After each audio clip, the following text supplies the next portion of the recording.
wherever I'm traveling, I've always got basically my form of cash. And that's number one. Number two, if you can build relationships with the brands. Now, I didn't get into watches specifically for investments. You know, I got my first ever watch when I was 8 years old on Argos on High Street Kensington. You remember the like little flip books? So I got a Timex Expedition. It was 25 pounds. And yeah, I had to save up for it. And yeah, that was my first ever watch. I was 8 years old, and you could press the crown in and it would illuminate. And I just thought it was like the coolest thing ever. And it would be by my bedside always. And it was a quartz, so I could always hear the ticking. And yeah, I just, it brings back a lot of memories from my childhood.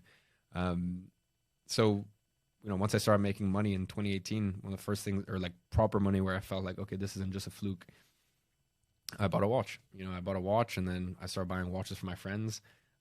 You know, I buy a lot of watches for people that have been there for me, and it's a nice sentimental thing. So from a gift perspective, it's a nice thing, but then also from an investment perspective, they were good investments back then, but really over the space of the last couple of years, and because I have relationships with the brands, you know, there's situations where I walk out the store and I've paid 45,000 pounds for a watch, and you know, the watch is worth 200,000. Oh wow!